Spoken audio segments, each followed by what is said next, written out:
This is Trophy Gold, The Rot Beneath Winterbrook, Part 2.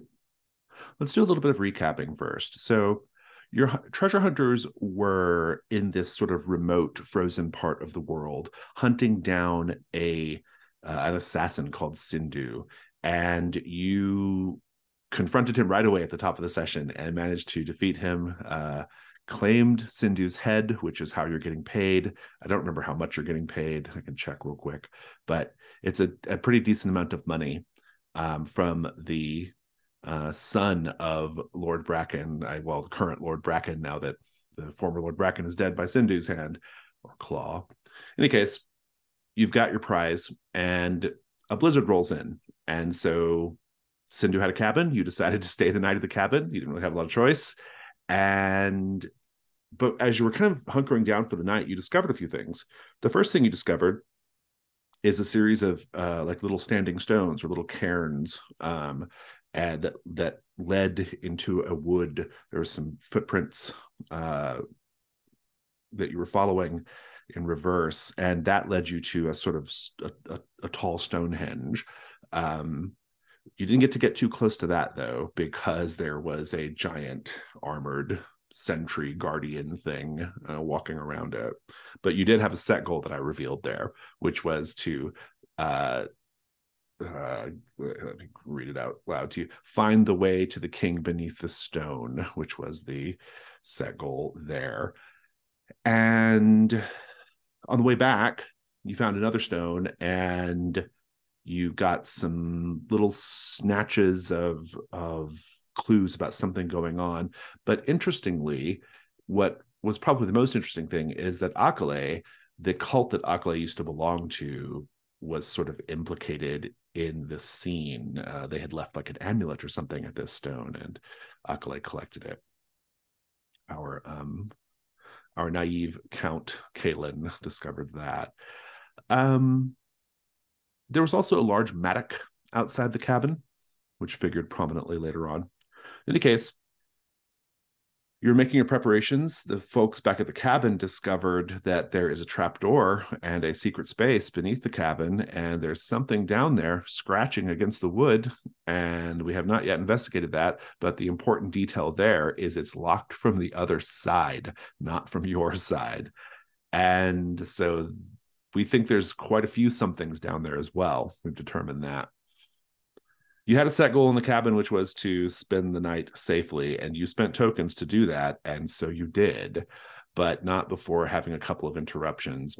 First interruption was a beautiful golden-haired youth who was not wearing nearly enough clothing or shoes and showed up at your door with a basket of food, and you denied him entry into the cabin. And then shortly thereafter, someone took up the mattock and began patrolling the cabin. You hear the heavy footsteps of whatever it is outside the cabin all night. That's the rough basic outline of what was going on. And we'll be kicking off the next morning, since you did pass the night safely. But before we do that, I do want to check in with the characters. Just to remind you all that you have burdens that have to get met before the end of this series, or at least before you return back to Fort Durin. And you're collecting gold. Sometimes it's in the form of currency. Sometimes it's in the form of treasure. If it's in the form of treasure, you can just note it in your found equipment.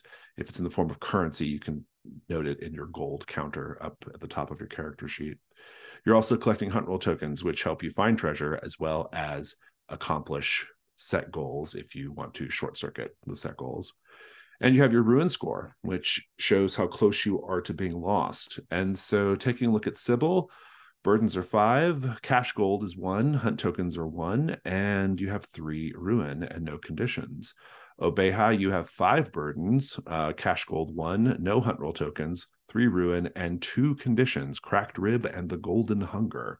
I'll remind you that any condition that I think would negatively affect a die roll you're about to do, you get a dark die for it. So, Count Kalen, you have 4 burdens, no cash gold, 3 hunt tokens, and 3 ruin, and no conditions. And Akale, you have 6 burdens, no cash gold, no hunt tokens, and 3 ruin. A couple of you have found some found equipment worth money. Probably the two most interesting things you found.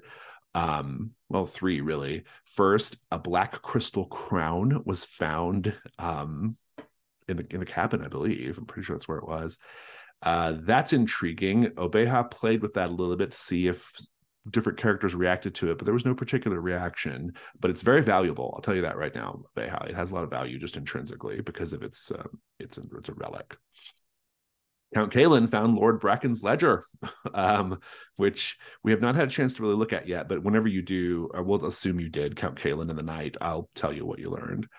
And then Akale found that aforementioned cultist amulet. Well, Kalen found it, but Akale has it. And I think that's pretty much it. Are there any questions about that or anything you want to remind us of? In terms of found equipment, I have a bunch of stuff from a previous incursion. Do I still have that found equipment You do, in and it this one? can, Okay, yeah. And if it has value, money, if it has gold value, you can cash it in to cover your burdens. So yeah, cool. Awesome. yeah. As long as you keep treasure in found equipment, you don't have to like stock it. You don't have to stash it in hoard. So basically, anything that's like cash, you have to stash that in hoard if it's left over at the end of the adventure. So, yeah. So in some sense, like as your characters collect treasures, it's almost like an insurance policy against your burdens in the future, right? So it's a hedge. Okay. Well, in that case, let's kick right off. It is the next morning. Perhaps you slept soundly. I'm under the impression Akale did. Perhaps you perhaps you had a fitful sleep as you heard these heavy footsteps patrolling around the cabin. The next morning, there's no sign of the patrol. There's also no sign of the Matic. But the blizzard has calmed down, and you are able to leave the cabin relatively safely. Count Kalen, I assume you did go through the ledger while you had some time last night. Yeah. Yeah. Let's talk about what you discovered in the said ledger. I know what it is, but I gotta look it up. So it the ledger seems to indicate that Lord Bracken was doing a secretive trade with the banned apocalyptic cult of the True Dawn. And this is this makes the ledger valuable information to people who might be interested in such heresy and crimes, such as the King's Guard in Fort Durin or Ambaret, for example. It's probably worth even more money to the new Lord Bracken. So keep that in mind also. It's worth 1 gold generally, 2 gold to Lord Bracken. So I I share the part where I probably don't say anything actually. okay, I fair. just pocket Yeah, sounds good. It is the next morning. Obeha, Sybil, Akale, our young count. What's everyone doing? You have your prize. You just have to go back to Fort Doran and claim your money. So. I think I'm going to scrounge around and see if there's anything to be made for breakfast before heading out. Not much, just your No. hardtack in your pack. You could have had a Oh, bounty if you'd let that young man in last night, I but know. you didn't. So I know you wanted to. Uh, Obeha. should I put the ledger in found items? Is that It's found equipment. Yeah. Mm-hmm. Yeah. Anything you find goes in found equipment, unless it's cash. If it's cash, like coins or gems, you put it in your gold counter. I like to ask everybody, I'd say hey everybody, I know, we all got our debts and stuff. How's everybody doing debt wise? Is that like do you guys want to explore, find some treasure? I know that's what I came here for, but if or do you guys want to head back to civilization? I support you either way. I mean, we're here for gold, so let's see if we can find some more. I think the I'm not quite ready to go back. There is whatever's going on in the basement. Yeah. Yeah, I don't know about you guys, but I definitely want to check out what's in that basement. Yeah. In my experience, there's always good stuff in basements. It's always worth money. Well, not always, but usually. It is very dangerous though. Whatever's down there isn't setting it. It'll probably be like a mercy to burn this whole place down. Like I'm totally for it, but just be aware it's going to be really dangerous. We'll get the treasure, then burn the place down. Some things that are valuable are also flammable. That's a good point. Yes. Treasure first, then burning, not the other way Is around. I just want to be clear. Is this burn the place down like part of a lot of your plans? They're all undead down there, is what it is. Okay. It's Okay. a pretty effective way of dealing with stuff. I suppose if you have one problem, you could just light something on fire and presto, you have a bigger problem. Well, I mean, yeah, it's a kind of a. There's a lot of snow. You guys don't think we'll start a forest fire, do you? That might be a concern. Uh, no. Well, I have some ways of dealing with out of Okay. control fires, so don't worry about that. Awesome. Great. So the door is locked from the other side. From the other side, yes. Implying that whatever is up here is perhaps worse than what's down there. So I'm all for checking it out. Yeah. Well, the implication, I think, is that whatever's down there locked itself inside, right? Yeah. They're protecting very, themselves from us. Very Oh, selfless thing to do. I'm sorry. Go ahead. no. Oh, I was saying, Obaya, you got a harpoon, right? You want to do you think you could for the door? Yeah, it is. It is a little busted, but this is the strong part that didn't break, I guess. So let's give that a shot. See if I can Because wedge it's my. locked from the other side, I imagine the hinges are on the other side too, right? No, it actually opens in your direction. Oh, that makes it Let's way take the easier. hinges out. Yeah, tap tap tap. Indeed, done. It's no trouble to wrench open the trapdoor. There's a ladder going down. It's dark. Do you have a light source? I have some lamplighter fungus. That's think I can- interesting. Open up a tin, because I have a tin that had some left in it still. It was kind of eaten by a bear. It was a whole thing. And I think I'm going to take that and maybe just drop it down. Yeah, it will. It has a kind of a blue, a sort of blue bioluminescence to it, right? And it's quite bright when it's exposed to the air. So after you pop open that partially chewed tin, it gets really bright and blue. You can drop it down there, and it does create not as good a source of light as if you had a lantern or a torch. Lamplighter fungus is meant to be ingested so that you can you sort of like look with eyes that glow blue, but it provides enough of a nimbus of light to where you can see the landing of the basement. It's not too far down, probably 10 feet.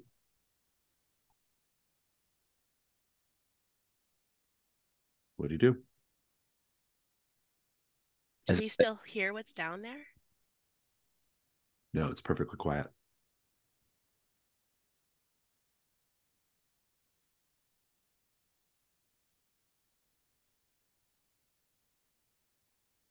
I think I'll use one of my backpack equipments to pull out some torches. I've got a few of them. With the torch lit, if you take it down there, you can definitely see much better. Or you can drop it down and see if you get a better look at what's down there. Yeah, I think I may as well head down. It's quiet. Can't be anything wrong down there. Make a hunt roll with 2 dice as you go down and take a look around.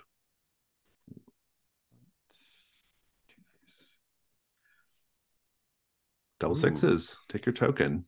All right. The basement is about the width of, it's actually a pretty decent size. It's about maybe twice the total area of the cabin itself, which is still not huge, but decently big. The first thing you notice straight away, Obeha, on the other side from the landing, you notice two things. The first, written on the walls with charcoal, or written on the wall with charcoal, is a message, a warning. Trust not the words of the honey-colored boy.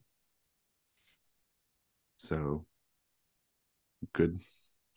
So you dodged a bullet there, Obeha.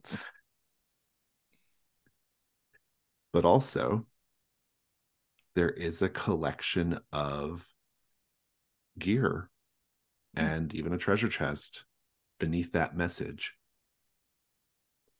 But also, as you wave the torch around, you see 12 people lined up on the perimeter of the room, turned to face the wall, standing perfectly silent. What do you do? They're silent and not moving. I assume you're being relatively quiet yourself. Yeah. I'll motion down to the others. Motion up to the others to come down, but to be quiet. I come down for a second, see what's going on, and I go right back up. I motion you to come up. I tell Gerald to stay up and guard the front door. Make sure nobody comes in, and then I'm gonna climb down. Sybil and Obeha are down there. What about you, Akale?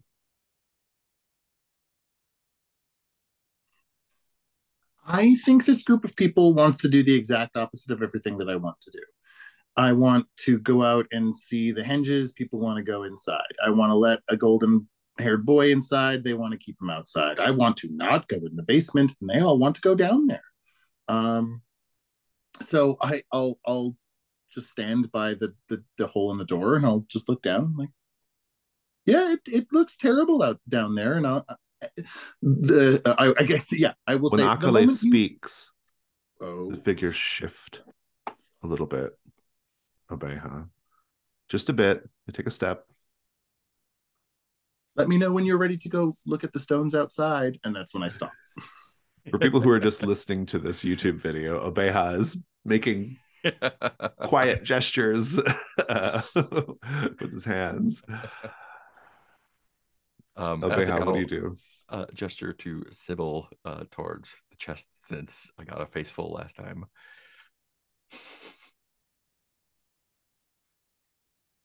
Yeah, there is a chest, and there's like a pile of gear basically there. Is it like one person's gear, or like no? It's like multiple people's gear. Yeah. I'm gonna quietly tiptoe, go to the chest. And I guess I'll be facing, like, if the chest is here, Sybil's at the chest, I'll be behind her facing away just in case. With the two of you, you can grab the chest and half the gear, all of the gear and not the chest. Those are your options with the two of you. With a third companion, you could get it all on one risk roll. I volunteer to be a third companion. I'm like signs, like, this guy, that gear, that gear, like, and I offer to Obeya and Sybil, like, like, I'm in. Cool. It is a risk roll to cross the space, grab all the treasure, and come back. Who is going to be the principal roller, with the other two offering help if needed, but who's going to take point on this?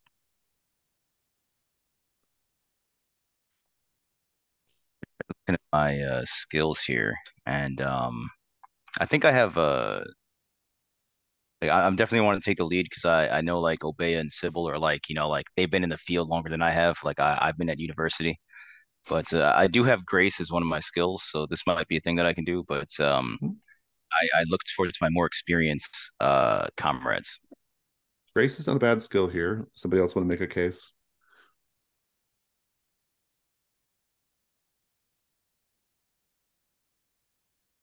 Sounds like not. So Count Kaelin, it is up to you.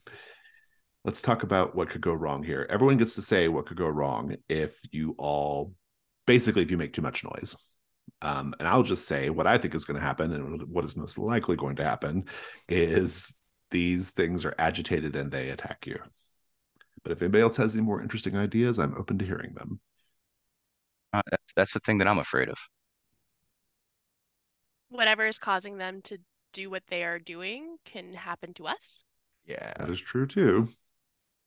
Another bad thing that could happen would be that the ladder breaks under the weight of us and all the stuff. And now you're trapped down there. Yeah, it's good. Or the noise could bring the naked boy back. That is true too. Yeah. I like that as well. That could be a good devil's bargain as well, actually. All right, let's talk dice. Okay, so I'm going to give you your first light die for Grace. And then devil's bargains. I actually really like what Devin said, and I'm going to make that the sole devil's bargain available to you. You can take it or not, dog. If you take it, then the golden boy shows up regardless. But if not, you don't worry about him. All right, so I got 2 dice, right? If I don't take it. If you don't take it, you have 1 light die. Yeah, that's it. There's 1 light die if you don't take it. Oh, I see. Hot damn. Well, you know what? I'm going to go ahead and take that devil's bargain then. You have 2 light dice, and I'm not going to make you roll dark yet because there's nothing inherently dangerous about sneaking across the room. So go ahead and roll 2 light, and let's see what you come up with. Actually, is the dice roll in the chat here? It is. It's the second link in the chat.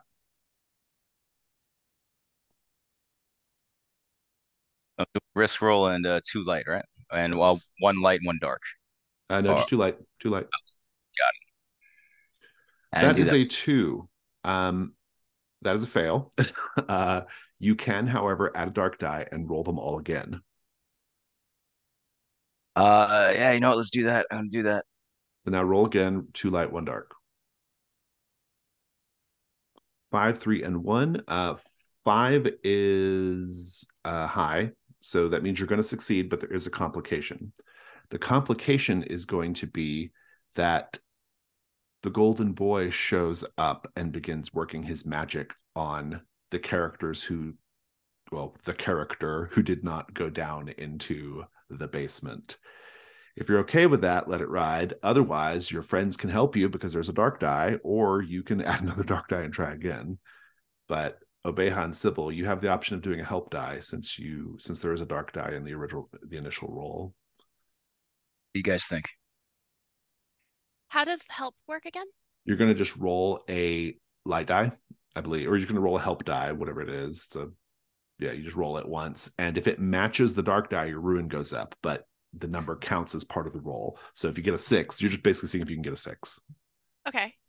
Yeah, I think wondering how I'm helping.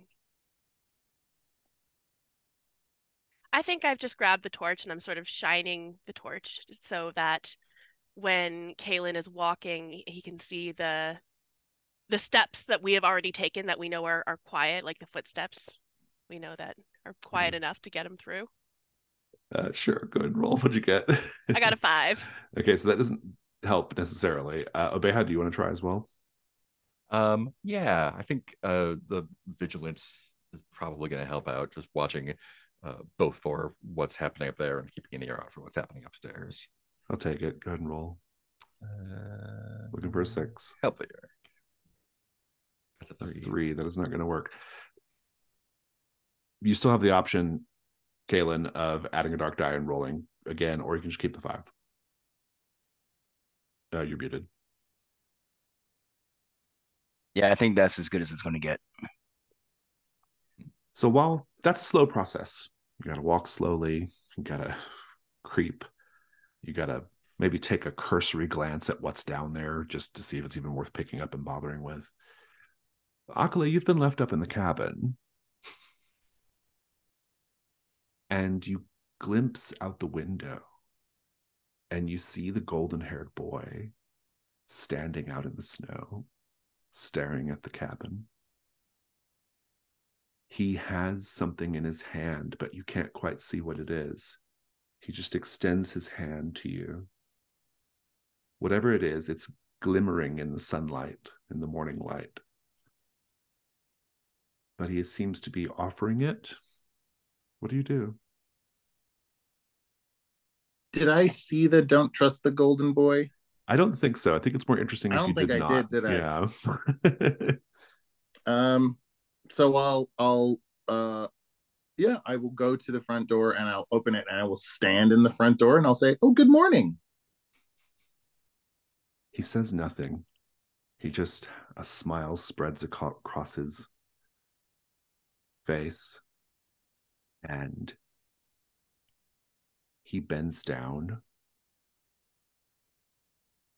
and he digs up some of the snow, and he drops whatever he was holding in his hand into the snow and then buries it, and then walks back into the tree line. What do you do? Well, I'm confused. He said he was very hungry and last night, so I guess he must Well, he have was had. cold last night. He had plenty of food. He was Oh, cold. he had plenty of food. He was so cold. Oh gosh, I'm very interested in what he buried. And I was the one who was like, well, we should help this person. But can I use can I like try and like what would the D&D version would be sense motive? Can I like get like a gut feeling on like this is okay I mean, or you can do a not? hunt roll. Mostly because I have deception. So if he's as a skill, so if he's trying to deceive me, Yeah, I feel like that would be a thing I would know. You can make a 2-die hunt roll. Okay. Or a thing I would hope to know. 2-die hunt roll. 8. Oh, I can't even see what you rolled. I don't know. What was your highest dice? We just care about the highest 5. one. 5. It says Devin gets a token but encounters something terrible. Okay, great. Thank you. Take your token. Okay. His smile was just a little too wide. The glint in his eye was just a little too knowing. This is a trap of some sort, to be sure. Okay. Bye. And closes the door. Very good. And locks it. Which is a thing I don't think she would have done last night. Let's check in with the other characters. So, Abeha, Kaylin, Sybil. Just give me a little bit of the scene. You're going to slowly, carefully, but safely get all of the stuff out of the basement without agitating these beings down there. Kick it off, Sybil. What does it look like? I think we form a bit of a line to get all of the stuff close to the ladder quietly. One person, I think Sybil is probably the closest to the treasure because she was going to try and open up the treasure chest, and just sort of passing a thing to Abeha, who passes a thing to Kaylin, sets it down quietly in front of the ladder so that we can just pass it up when the time comes. Abeha, keep it going. Yeah, that's exactly what I was thinking. I think we probably do the chest first, just in case we have to cut and run. Yeah, just like trying to. It's not that I don't think that Count Kalen is competent, just being extra sure to be like ginger and like expressing with my face like, don't drop these, please. And just like looking up to see if Akale is up there to help get stuff up.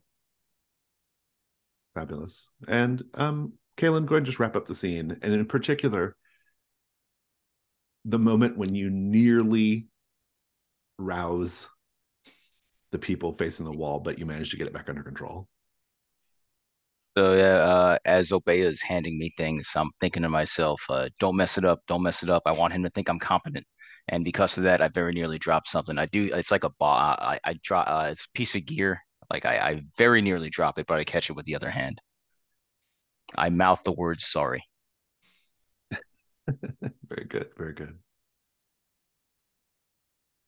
Once you have a minute to get up and maybe, put the trapdoor back on the on the hole in the floor and start rummaging through. It's a pretty good haul, actually. A lot of the gear is unfortunately rusted through. Swords, armor, that kind of stuff didn't really make pass the time well. But the treasure chest has a decent amount of silver in it. It's the equivalent of 1 gold for each of you, split evenly. So a pretty good score. You can salvage among the gear 1 selection of additional equipment. So if you go to your character keeper and click on the drop downs on the second half of backpack equipment, you can pick something from that list and add it to your found equipment. Add it to your found equipment, though. Don't fill in your space because those cost money to open. So All of us can pick one? yep, there's enough for everybody to pick one. Yeah. And everybody gets 1 gold as well. It's silver, but it tracks as gold in the game's currency.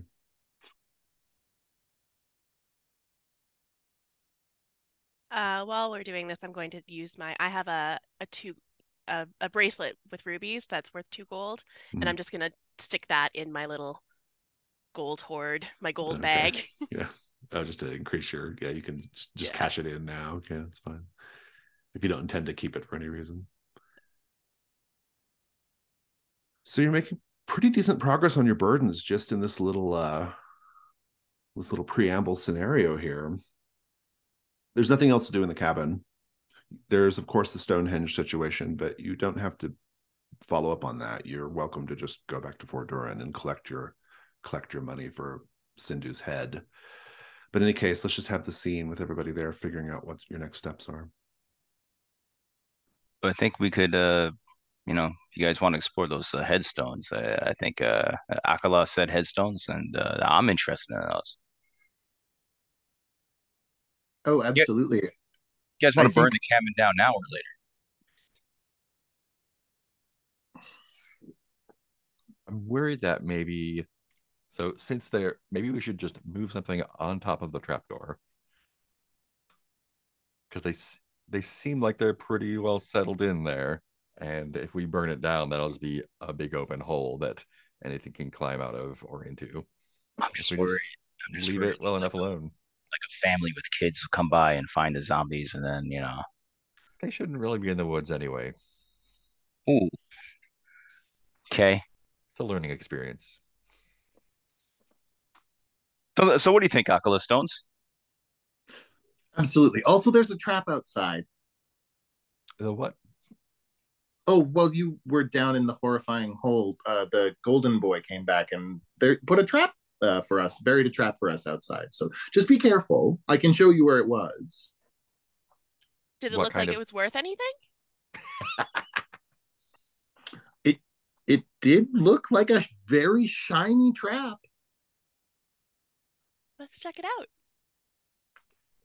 After you. I want to go look at the trap. Be careful. It's just a little bit of disturbed snow. You can dig it up. And when you dig it up, what you find is, let's see how to describe it. It's a stone that is highly polished and kind of, I guess it's like amber, but it's more solid. It's not so translucent as that.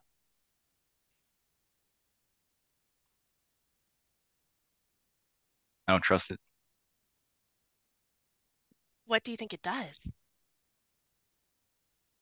I use ritual to see if or my skill in ritual to see if this is a traditionally cursed item. I mean, I'll just tell you that it's magic. Definitely magic. I Did you think leave any food? No food was left.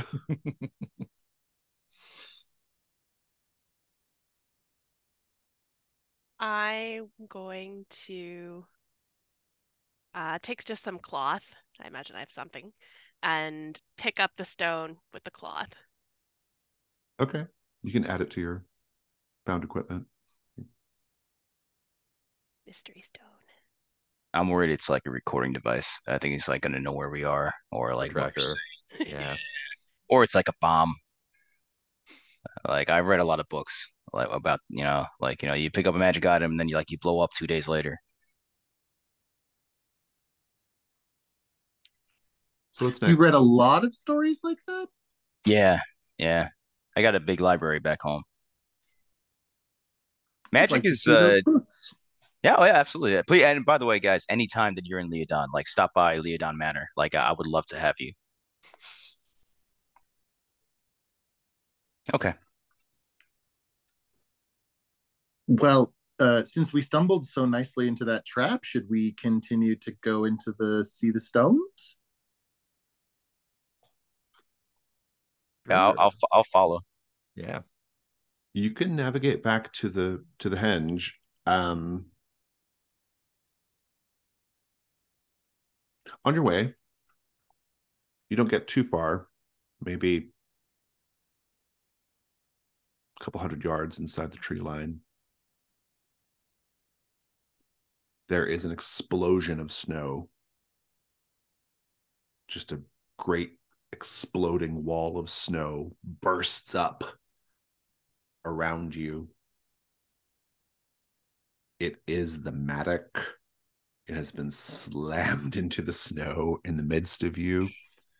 You have been beset by a sentry. It is enormous. It stands about 15 feet tall, and the mattock even seems bigger than you remember. This is a combat.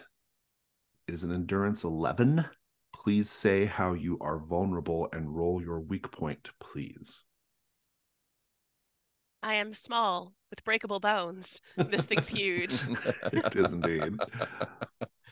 I am already injured and probably not as spry as I would like to imagine myself. Indeed, I indeed. I'm I don't look around often, and I think I might not have seen the Matic. I am small and hungry and not used to this cold weather. Indeed. So we have Sybil has a 3, Obeha has a 5. I don't know who guest is, but they have a 2. I definitely have a 2. I guess I'm guessed. Yeah. And where's the 4th die? Sorry, you said roll ruin? No, just a Roll weak. weak. Yeah, weak. Oh, I'm sorry. I didn't roll in weak, but I got a 2. That's fine. Yeah, it's the same difference. And what'd you get, Akale? 2. 2. All right. 5322. It is an endurance 11. It is an enormous, towering, armored figure with a gigantic mattock. I think I would like for Count Kalen, you can no, Sybil, you can roll the combat. Combat 4, please. A 6, 5, 2, and 2. There you go. That's we care about the two highest, 6 and 5. That's 11. 5 is no good for whoever had a weak point of 5. That's a me. Beha. And whoever got 2 of you got 2s, which means you're both taking 2 ruin unless you mark armor. But you're going to win the fight. Sybil, kick off the fight. What does it look like?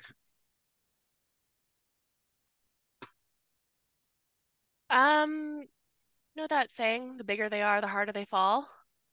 I think I'm going to go for its legs. It's very tall, so if I can take out its feet from under it, then maybe it'll topple. I think I take my scythe, my little hand scythe that I have, and I swipe at its Achilles tendon. to get it to stumble so that somebody else can take advantage of that. Yeah, it falls down on one knee. Keep it going, Obeha. What do you do?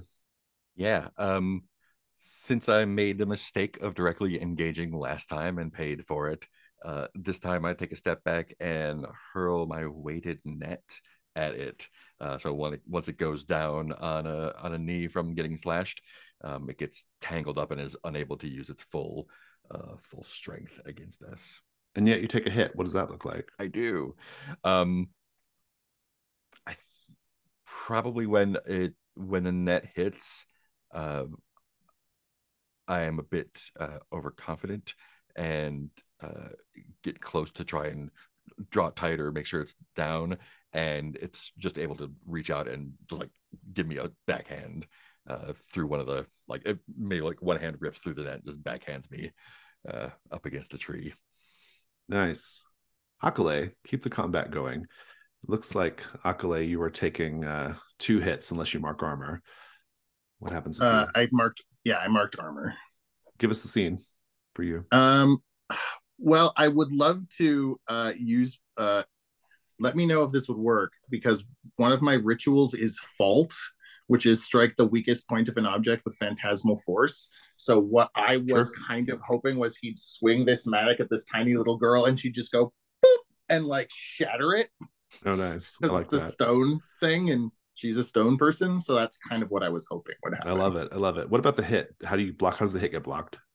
I think that part of that, part of that movement, like there's a little bit of like crunch and she like wraps the wool cloak around her, so like the splintering stones and all that stuff doesn't get her.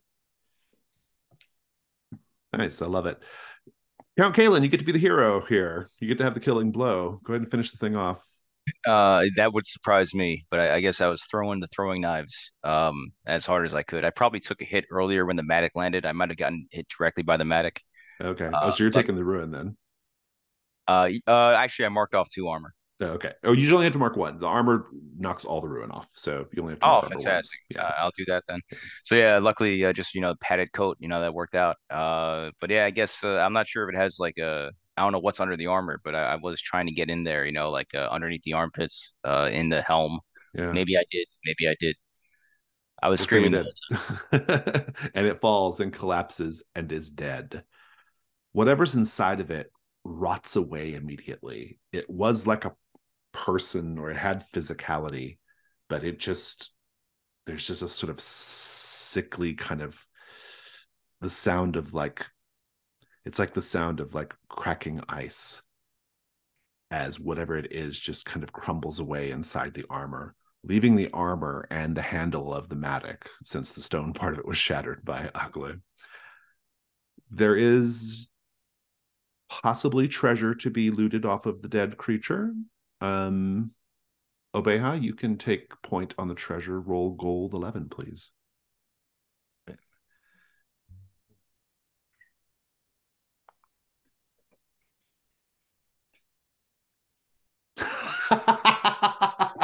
Wow. Oh, no. You've been having a bad time with treasure rolls. I have to screenshot this. God, it's so good.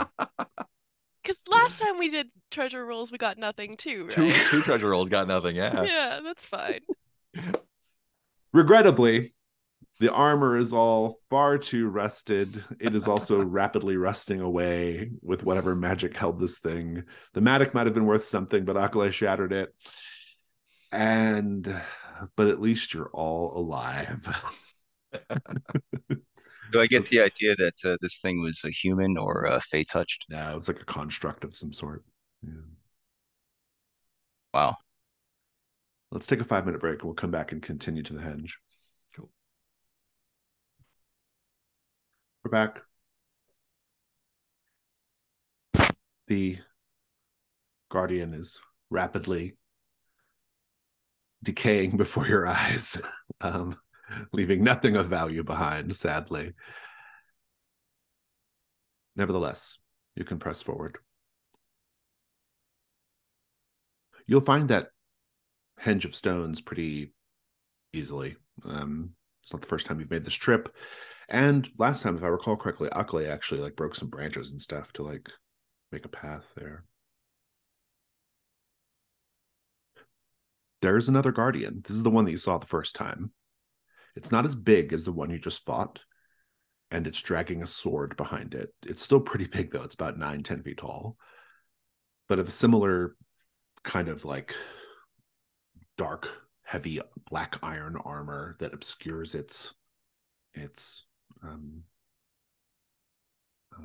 its look, apart from just like a pair of like eyes that sort of burn blue inside the helmet. And it's just walking in a circle around these 3 stones, which have writing chiseled on them, but you can't read the writing unless you get closer. And you have a set goal here, which is to find the way. Let me read it. Find the way to the king beneath the stone. You can spend 3 tokens right now and just have that happen. Or you can try to negotiate the situation with this guardian. I'll leave it up to you all. It's kind of a player decision more than a character decision. I feel like y'all know about how the game works more than me. Part of me is just like, well, if we've got things that we can spend and just do this and then get on to what is supposed to be the actual story, I'm okay with that. Yeah, that's not a bad thing to consider. I mean, Yeah. The tokens are otherwise worth treasure. So yeah, I think we're doing pretty good on getting gold for our burdens. Yeah. So I think we can afford to spend some hunt tokens to do a cool cinematic, I don't know, takedown maybe. I don't know what we're gonna do, but it'll be cool. Yeah. All right. So I'll toss in a token. I only have 1 to contribute, unfortunately. If somebody else would like to toss in 1 or 2.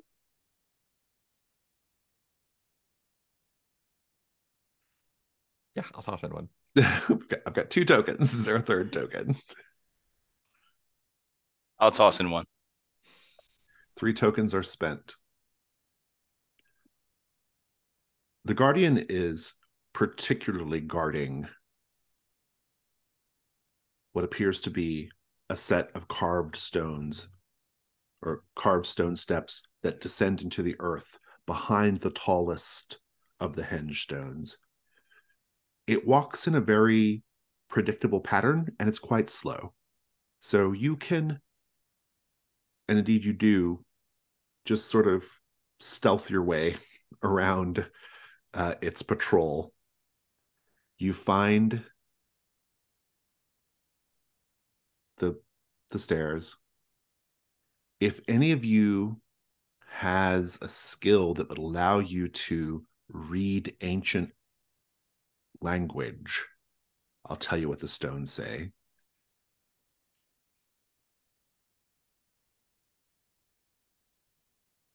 It's not looking like it based on what I'm looking at here. unless you could make the case that language is a pattern, then I could probably do it. But I think you would need more time is the problem. Yeah, more than you have. Yeah. I like that, but you don't have the time to fiddle with it. I was wondering if years of performance and having to make speeches in other language and such, as a dignitary of my town, do you think I'd be able to do it? No, this is too old. Never read this before. This is like ancient language. But you go down the stairs, and the set goal is accomplished. You find yourself, the stairs essentially just lead to a underground tunnel that is choked with roots and rock, but it's navigable. It's fairly narrow and getting narrower, and you have to march 1 by 1. What's your marching order? Probably stay in the back. I think I should go first. I'm like a pathfinder. I'm like a underground tunnel finder. That's kind of my deal. Yeah. I think I kind of shove Obeha a little bit in front of me. Yeah, I'm probably following up so I can keep an eye on stuff. So it looks like it's Kalen Obeha, or no, Akale Obeha, Sybil, Kalen. Yep. Since you spent the tokens, we'll just keep this in the fiction. We're not gonna do any die rolls. Everyone just give me a little bit of the scene. The tunnels it's not a straight shot. You do have to like make some decisions about where to go. And it is a very, very tight, constricted space. It's quite cold down here. Although the deeper you go, it gets a little warmer. And yeah, just give me a little bit of the scene. And since you're first in line, Akale, what does it look like? I think the oh, I was going to talk about the writing on the wall, but could there be like some sort of like as we move forward, like the writing gets more and more primitive and less like Oh, I like that. Yeah, there's like cave paintings or whatever. yeah, and Yeah, it's not good. And it becomes less like symbolic and more like iconic, like bird is bird or whatever. Yeah, I like that. It's fun. Yeah. Go ahead, Abeha. Probably still got the last guttering bits of the torch going, probably lit and relit, and just because it's so kind of cramped and low, the shadows on the walls from the paint, the drawing, the carvings, writings, and the way the roots hang down and stuff. It looks like the walls are kind of alive as we move through. Like it. Sybil? Yeah, taking a look at these plants and such that are growing in these caverns to try and help guide the way as Akale is pathfinding for us, just to give extra, oh, well, this kind of root grows in an area like this, so it probably means if we go this way, you'll see this kind of thing. I think Gerald is also with us, and he's very good at finding important things, so kind of following Gerald as well. Indeed. And what's it like pulling up the rear, Count Galen? It's very alien. Like the writing's not like our alphabet. The stone is still in place. It's probably a very old structure, but it's still like there's no cracks or anything. It feels alien. It feels wrong. I don't like it. You finally find where you're supposed to be, presumably. There's nowhere else to go in any case. It is a small, sort of little pocket cavern. Very, very tiny. I would say like the size of like a bedroom, and with a fairly low ceiling. But it does open up a little, it's kind of the size of a bedroom, so you can kind of stretch your arms a little bit. There is a chair, a throne-like chair carved into the stone, and sitting atop it, the throne that is a deeply desiccated corpse with tattered kind of gold and burgundy rags. The skin is just like paper and shriveled to the bone. It's one chromosome away from being a skull, right? And it just sits there in the throne, slumped. A king on the throne, but a king without a crown. What do you all do? So you say there's no crown. It's the corpse wearing any other jewelry? You can make a hunt roll. Yes. Do I have anything that can help me? Perception is the best I've got. As skills go, yeah, that's great. Go for it. Yeah. 5, take your token. But you encounter something terrible. The terrible thing, as you get close to the body, you hear vibrations coming from the other side of the wall behind the throne. I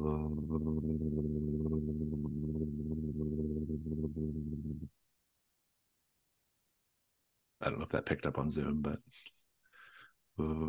buzzing, vibrating.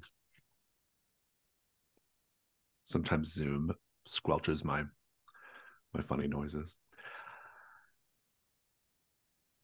What do? Sybil? There's nothing else as far as you can tell. My first thought is that it's bees.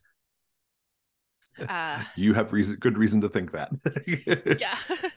We're underground, buzzing noise, it's bees. I think I turn to my colleagues and gesture kind of frantically at the wall. What do you think that is? It's bees, right? It's probably bees. You have to get pretty close Why- to the chair to hear it. Bees. Big ones. Is this kind of like the terminus, the end? There's no exits out of here. There's right? no, yeah, you could just go back the way you came. That's all. Yeah. Hey, you think the crown you got is this guy's crown? Possibly. Just for fun. You want to put it on Yeah. his? You want to put it on his head? I kind of do. I was thinking about that.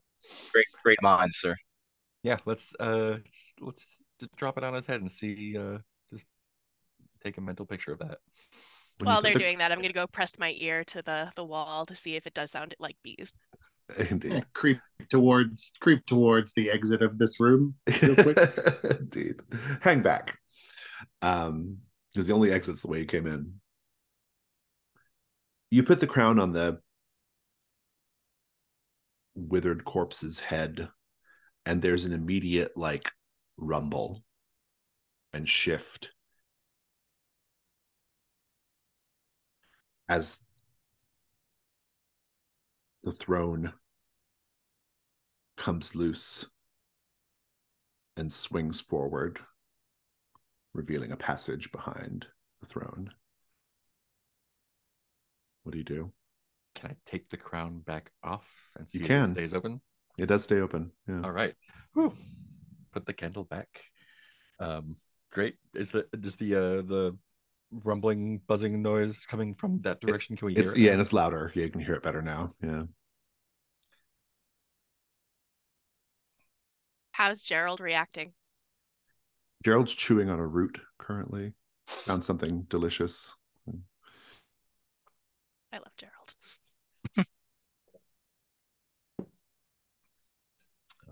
Akala, you want to continue leading the way? Yes. Great. I think we should have one person stand out here with a crown. Like maybe we get in for a little bit, see if it closes behind us. This way, the person with the crown can open it back up again. That's an interesting idea. Somebody Are you basically volunteering? standing watch, essentially. Yeah, I could yeah, like what do you think? Like maybe like I'll hang on to it. I'll stay back with the crown. well, like I guess like if we're in there for like go 100 yards, if nothing happens, I think we'll be okay. Yeah. It seems to be okay. That doesn't seem like the door is going to close behind you. I motioned for a double thumbs up. All right. You work your way down through the tunnel. And you find it doesn't go far. And the tunnel changes. Indeed, I have a question to pose to you all. A paint the scene question, if you will. Everyone gets to speak. As you walk down this new tunnel, what do you see that makes you think that you are entering a space that is entirely alien or unknowably ancient?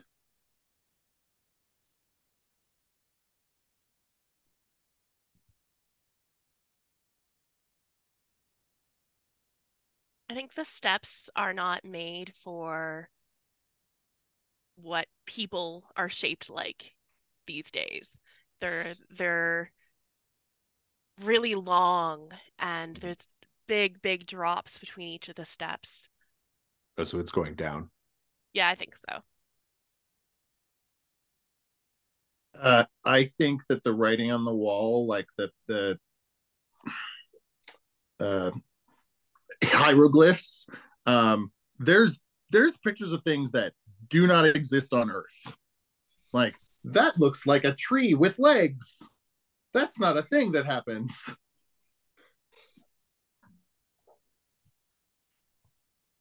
I think maybe there's like a not necessarily a taste, but the quality of the air feels different. It's still breathable, but it feels like it is not suited for humans necessarily, like maybe an ozone-y smell or something along those lines.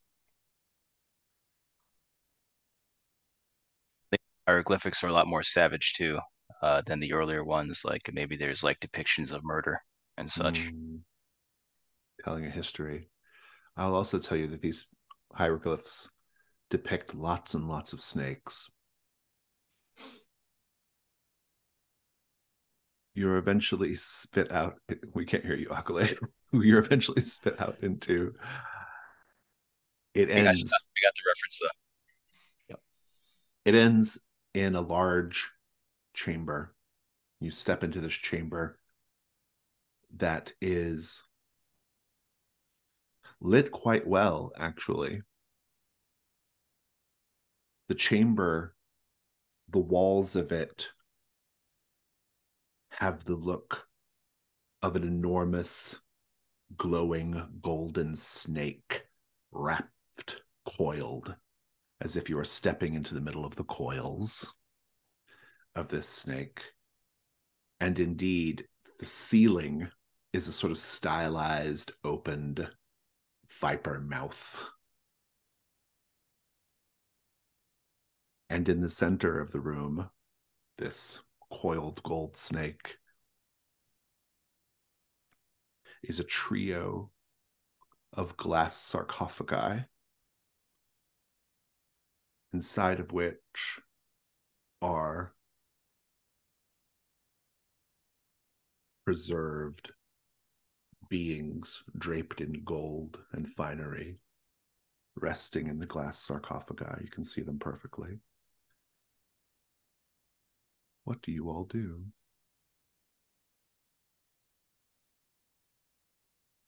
Well, they're dead. They're not using this stuff.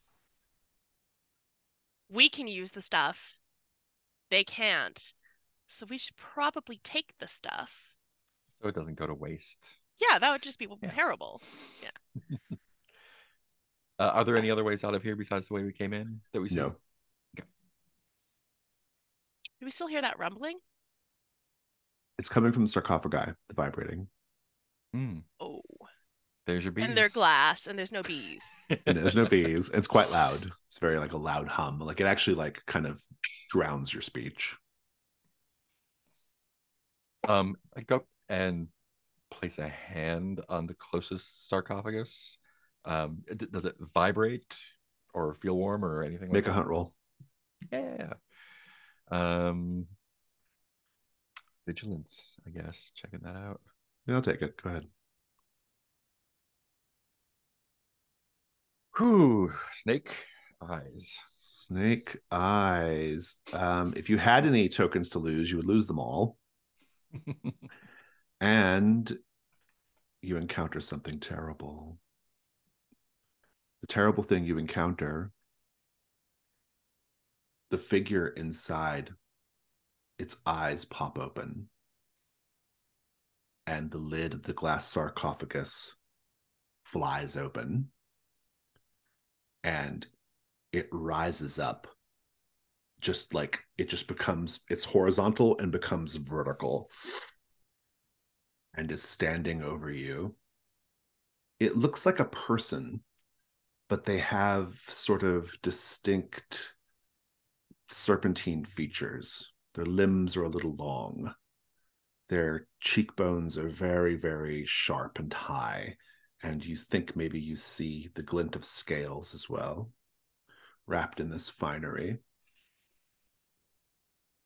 It points a finger accusingly, and its eyes begin to glow with a terrible golden fire.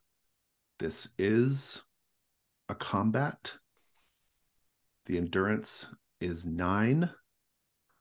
Everyone, please say how you are vulnerable. If you're doing the combat, you can hang back and let Obeha handle this by Obeha by himself. It's just Obeha for now, though, unless everyone joins in. You got to say how you're vulnerable if you want it, but you definitely have to Obeha. How are you vulnerable? I think as the sarcophagus opens up and the thing fright nights up, I think I'm just gonna fall back, like just fall on my ass and scuttle backwards a little bit. Go ahead and roll a weak point. What'd you get? That is a 5. Oh, I rolled the combat, but it's 5. That's 5. Okay, we'll take 5. Okay, sounds good. Is anybody helping Obeha right now? I'll help him. I'll start throwing knives right away. How are you vulnerable? I think this guy is probably going to backdrop me, probably against the wall. I think he's probably very strong. Yeah. That's what's going to happen. My weak point is 4. 4. We got a 5. We got a 4. Who else is joining the combat? I'll join in. I'm still not. I'm still kind of thinking maybe this thing is made of bees, but I'm really afraid of bees now. So I think that's probably why I'm weak at this. Very good. You always want to know the bee connection. 3. Very good. We've got a 5, a 4, and a 3. And Akale, are you joining in to this party? You're muted. Yeah, I guess. Say you're vulnerable and roll weak point. I'm vulnerable because I'm going to use grease. I'm going to use grease and hope that this thing will like slip and fall and like we can get an advantage because grease is one of the things that I have in my kit. But the grease makes everybody vulnerable because it's grease. Makes everything slippery. Yeah. Go ahead and roll weak point. 5. We got 2 5s, a 4, and a 3. Not the best numbers, if I'm being honest, especially the 5 and the 4. But in any case, it is an endurance 9. Obeha, go ahead and roll combat 4. All right, combat 4. 4 and a 4 is 8. That's an plus 8. A 2 and a 3. Whoever's got the 3 and whoever got the 4 is getting hit twice, and whoever has the 3 is getting hit once, unless you mark armor. Remember, armor blocks all ruin, so just keep that in mind. And the fight is not won. So Obeha, kick off the fight. You're not winning yet. What does it look like? I think after I've fallen back, I'm just have my broken harpoon out and basically just like trying to hold it at bay. Not able to actually like strike at it yet. Kind of judging, seeing what it's doing. As I kind of scramble back up to my feet. Are you taking a hit? No. Okay, then you're good to go. Yeah. Sybil, keep the fight going. What's happening? I think I dive in with my sickle, my hand sickle, and my new wooden shield that we got from the basement. Kind of just really flailing my arms. So I get, a couple good slices in. But it gets an even better hit on me when my arms are flailing about wildly. I don't know how to use a shield, so I'm not actually blocking anything. It's just flail. Yeah, and the way it strikes is it just does like bolts of hot magic at you. Yeah. From its eyes. I just fall back. One of those things where you smack against the wall with a big thud. What's your ruin up to now? I'm actually going to mark my amulet of protection. Okay. I think when I hit the wall, that's the amulet sort of comes out of my necklace, yeah, and absorbs the magic into it and shatters. Awesome. Akale, keep the combat going. What's happening to you? So I didn't get hit, but we didn't. I am unmuted. So I didn't get hit, but we didn't win. Yeah, so you're just holding the thing off, or maybe you're just doing nothing. Maybe you're just flailing around with your grease. Yeah, I think that's probably it. It's just like I'm not a fighter. They just stand there and shoot heat beams. They're not even like walking around or this. So, I'm a tiny girl with a bottle of grease. Let's talk about who got the. Was it Kaylin? Do you have the 4s? Yeah. All right. So here, Kaylin, I've got a special offer for you. Kaylin, you will notice, because you're at a distance to notice, that another glass sarcophagus is opening up right now. You can take your hits or not, however you want to handle your ruin, but you can give your weak point to another character to go hold that sarcophagus closed. Yeah. No, I'll let it open. I'll keep throwing my knives. We'll tackle it together. All right. Well, so talk about your hit. Is your armor? Do you have armor, or are you taking both ruin? Yeah, I got a magical amulet that blocks eye lasers. Is it eye lasers? It's eye lasers, yeah. Eye lasers, man. Yeah, I got lucky. I'm throwing a lot of knives at it. It's just it doesn't make any difference, it seems. It's already dead. Another one rises up out of the sarcophagus. The total endurance is now 11. Let's have a combat 5 this time. Kaylin, you can roll combat 5. Here we go. 5 and 5 is 10. That is not enough. Plus a 1, a 3, and a 1. Whoever's got 5 is taking 2 hits. Yeah. And the 3 is taking a hit. This is not looking great. And you have 2 of these things you're coping with now. Kaylin, you made the decision not to hold it down. What's going on? The other thing came out of the coffin a lot more than I thought it was going to. So I'm kind of like, my attention's divided, and I think I'm missing every knife that I throw at this point. It's just pure fucking chaos at this point. Obeha, what are you doing? I'm marking armor to not take 2 ruin. And that looks like I think one of the I think I'm focusing on the one in front of me, and the one from the other one lands a laser hit on my head, just shatters my helmet. And as it does that, I'm I think quickly backing up and just getting out of range and perhaps out of the room next time. Sybil, how are things going for you? I'm just getting up after this last hit when the new thing that came out of the sarcophagus shoots a hot blast of magic, and it hits above my head on the wall, but you mentioned the walls are gold, melts the gold, and that's what falls on me, molten gold burning through my clothes, and I'm going to take that ruin. Okay. And Akale, give us your part of the fight. I'm going to mark armor to not take 2 points of ruin. So my glowing amulet, or my amulet, kind of like stops glowing. Like it's like, oh, I sucked that up for you. I sucked that up for you. And as a question before we do it, would these be considered spirits or no? I mean, they're kind of, in a way. What'd you have in mind? Because again, I know we don't win, but I have my other ritual is bottle, which is force a spirit into an object. Which again, I did this. I took it because I'm like, oh no, whoop. So maybe I'm like trying to find an object that I can like trap one of these spirits. I mean, you can just have it be in the fiction. You could just kind of keep it like just you could just be part of your narration. How you narrate the fight is trying to trap the spirit. If you had like a little more time, and distance, I would let you like actually do the ritual to try to reduce their endurance, but I think it's a little too chaotic, especially with grease and shit going everywhere and knives flying overhead. And, like, you all just sort of like stepped into this basically, and it ain't going great. It's a very slippery Cuisinart. Everyone notices the 3rd sarcophagus opening up right now. Who would like to give their weak point to someone to prevent that sarcophagus from opening?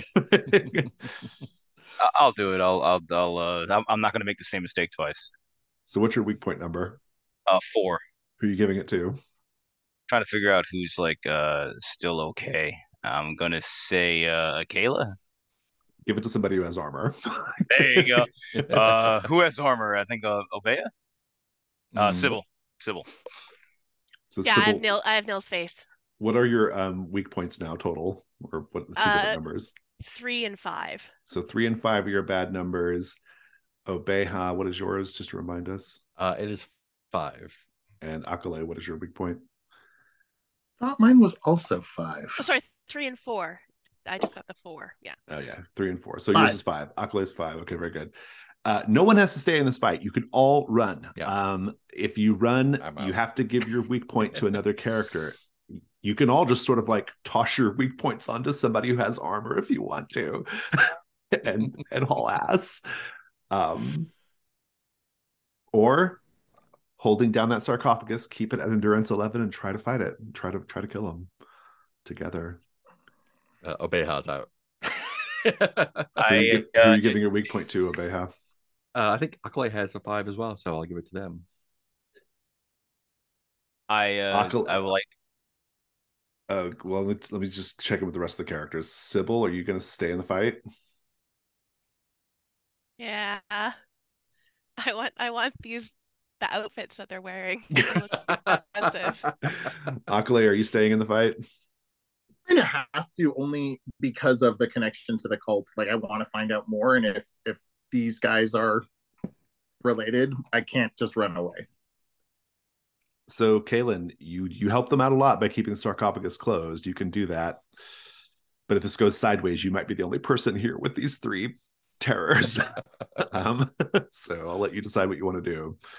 But if you're holding down the sarcophagus, we'll roll forward with that. I'll stick with it. I'll stay in the fight then. Well, let's be clear. Are you going to hold down the glass of the third, the lid of the third sarcophagus, or are you going to run? I will. For now, I will hold it down. I will try to keep the sarcophagus closed, the third one closed. Sybil and Akale, you are the 2 who are not cowards, and you have. Well, actually, you are.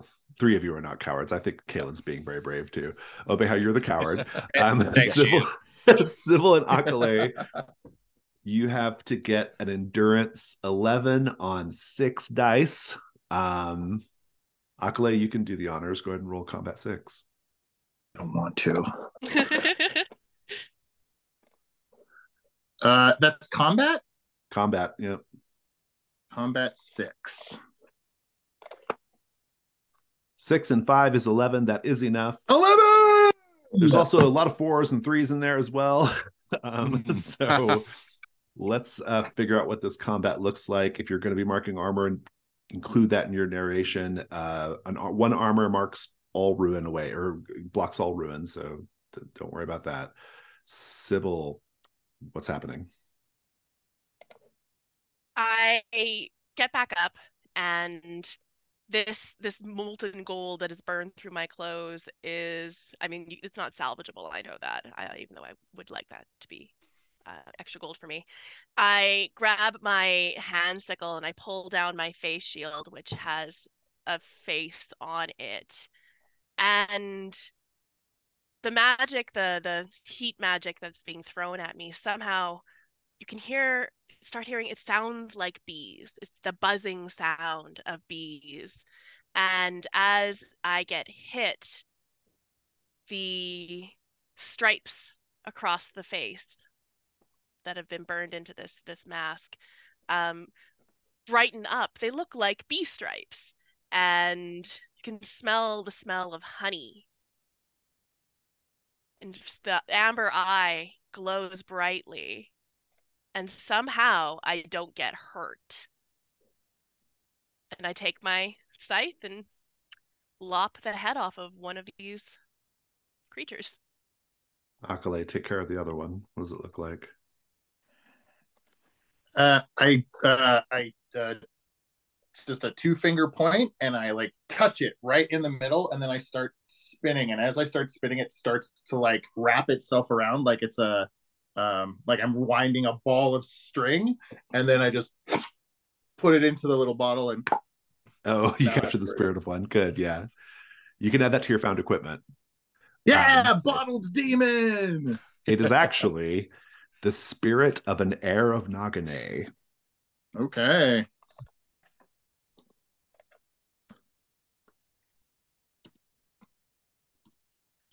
Air like air. Oh, thank you. I just put it in the chat. Perfect. And Kaylin, you are holding the one down. It will settle down eventually and be cool and go back to its restful state after a moment. I continue to sit on the coffin. What? Say that again? What'd you say, dog? Oh, so I'm just sitting. I don't trust it. I'm still sitting on the coffin. Yeah, very good. Sybil, roll gold 11.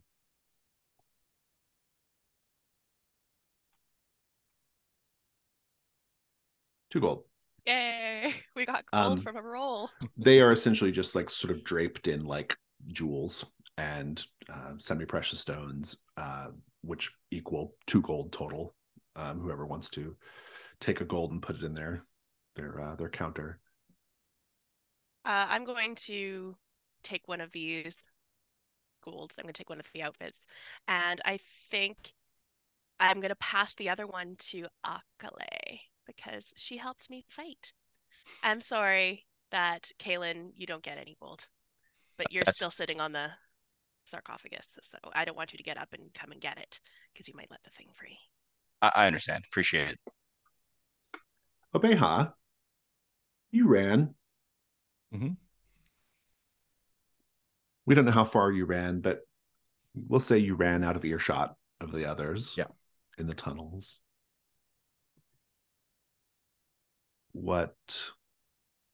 How you're navigating, who knows? Where you're going, who knows? But you find yourself turning a corner to see the golden-haired youth standing in the tunnel facing you. He spreads open his cloak to reveal his golden, and now it looks almost literally golden, nubile body, and he beckons. You have the gold hunger, which means to resist this will be tricky. Mm-hmm. But are you going to resist, or are you just going to walk right up? I think the first instinct is to kind of just get down on his level and express concern that a child should not be here, and not before like the I mean, to be clear, he's like he looks like he's like in his 20s or something. Like he's just young. Okay, just a young man. Okay, then yeah, I think I just ask him why he's followed and who he's following. The answer to both questions is the same. You.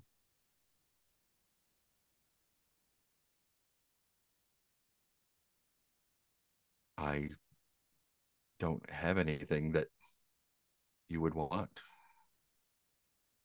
You have a feeling in the pit of your stomach that is warm but gnawing. It wishes to be sated. You want my hunger. I am here to satisfy it. How? Come close, and I will show you.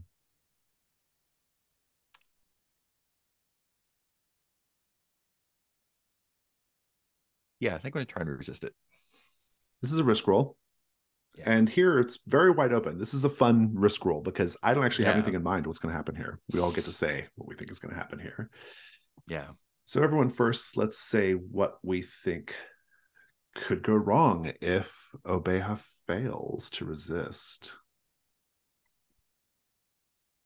The boy is going to turn Obeha into gold.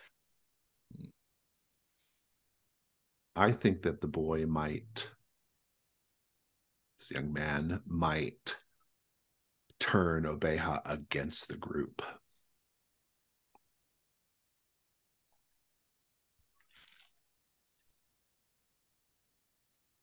It's not as desperate as either of the two things that you said, but I feel like if he touches the boy, what if like his hand just like turns to gold and he's just walking around with a gold hand that he can't like grab or do anything with.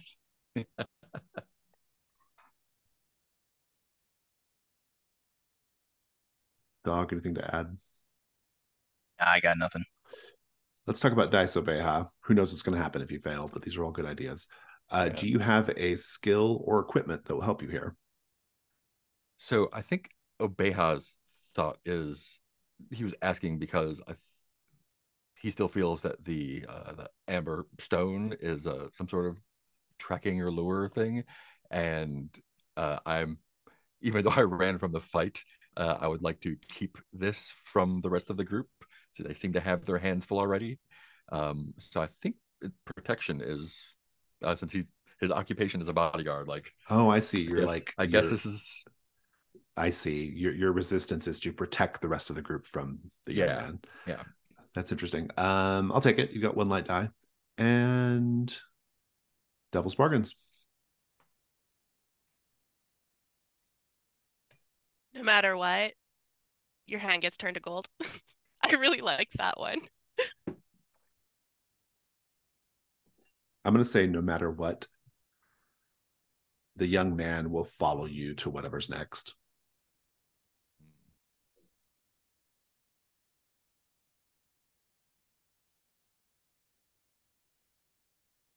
No matter what, the voice of the young man will follow you no matter what. Mhm.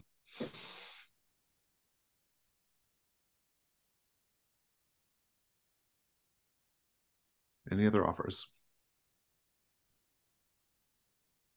You got 3 offers on the table, Obeha. I really like the voice following me. Very good.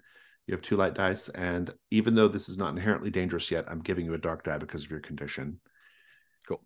So roll. This is risk 2 light, 1 dark. 2 light, 1 dark.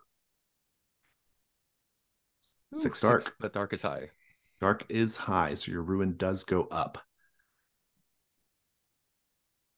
But you resist fully. Describe that. So he is yeah. So I think I am a whaler, or was a whaler, and have spent long hours hungry at sea, and on my various journeys, and although the hunger is extremely acute and almost like I can feel it like pulling my stomach forward. Um, it's not something that I'm not used to, but it does take a toll on me. And I think I just tell him uh, I've seen what happens to. I describe the things that we saw in the basement. Describe the warning that we saw on the wall. Um, I say, although Sindhu was probably a wicked person, I don't have any opinions about the Count except that he was paying us, or the who was it, Lord Brecken. Perhaps he was protecting folks from you, and if a monster like that is worried about what you would do, you must be infinitely worse.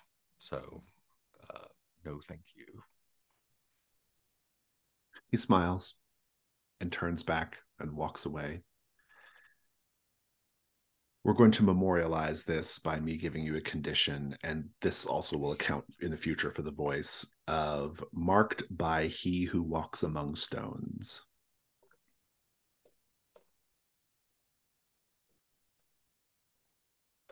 Right. Back in the snake chamber,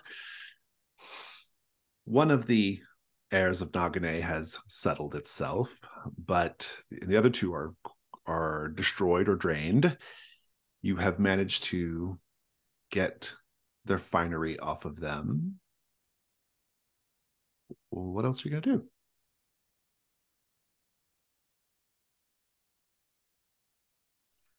I would like to propose to the group that we find a Beha, and at this point, like these guys have fought beside me. So I just take out the ledger and I explain what I found in there, and I say, I think we got to take this to not Lord Bracken, but his political enemies, and we got to let everybody know what he did. Um, that's my big thing. What do you guys think? Are you guys okay with that? Is that something we can do?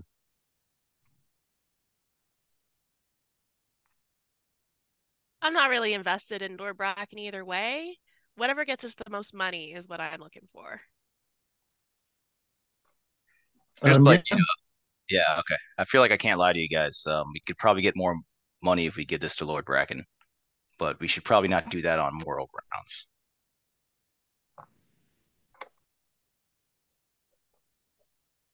I think while you're doing this conversation, I'm looking for secret passages. You can pick a So while you're doing that, I'm like, sounds good. I'm not really paying attention. What are you saying? Make a what roll? Make a hunt roll. Yeah. Hunt roll. You get 1 die just because, and a second die if you have a skill or piece of equipment that will be helpful. I have a skill that is construction paths and deception. So I feel like perfect. Yeah, any of those could be secret paths. Yeah, roll 2 dice. 5, but you encounter 3 something and a terrible. 5 is highest. Take your token. Take your token. There is no secret passage, as best you can tell. Everything is, apart from just a little like opening in the coils that led you into this room, the rest of it's like smooth and tight. You do encounter something terrible, however, and that is the buzzing. You realize now is not coming from the sarcophagi. It's coming from the open snake mouth in the ceiling. That's where the buzzing is coming from.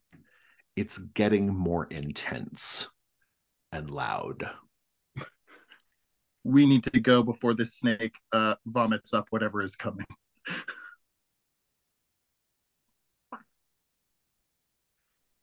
Yep, I start running. Acolyte's running. Galen, Sybil? Yeah, I'm running. You will all flee. You will run into the coward Obeha and and be able to get to the steps. You can actually leave the steps safely. There's the sentry is not there anymore.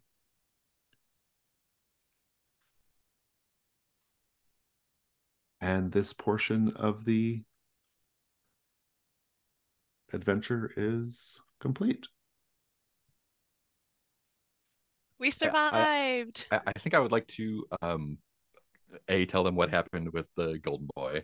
Okay. And exhort, I think it was Sybil, to throw that trapstone into the woods and forget about it, because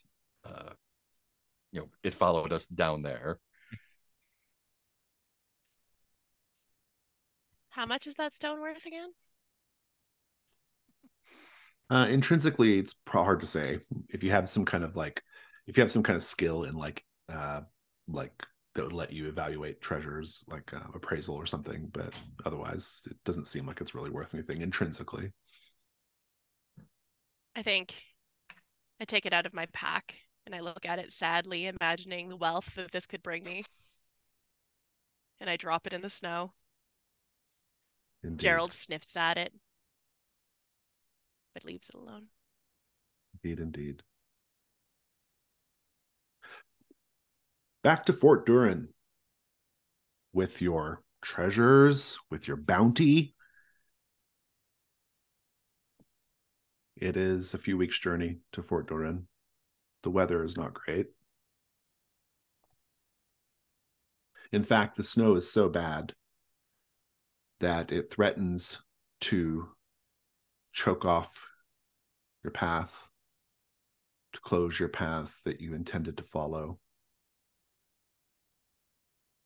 You actually end up in the tiny hamlet of Winterbrook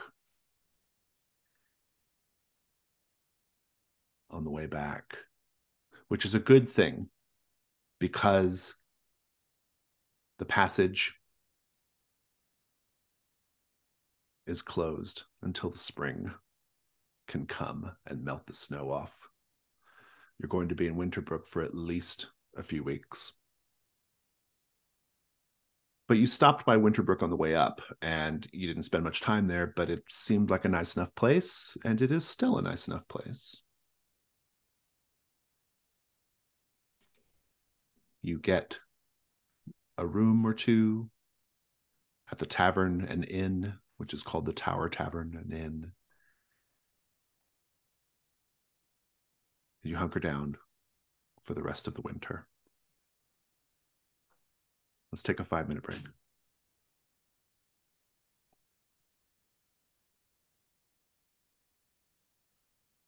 Day 1 in Winterbrook.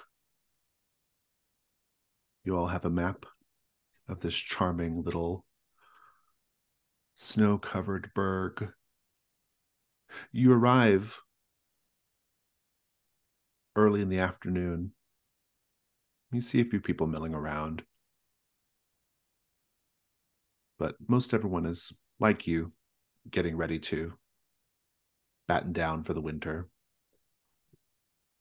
The tavern can be found. It's that very first building as you're coming up this sort of from the south, that main southerly entrance to the town, just past the gallows there. That's the tavern. The Tower Tavern, it is called, because it is very tall with multiple floors with rooms in them. The innkeeper, whose name I need to retrieve, give me one moment. The innkeeper, Howard Doubleby, what a name.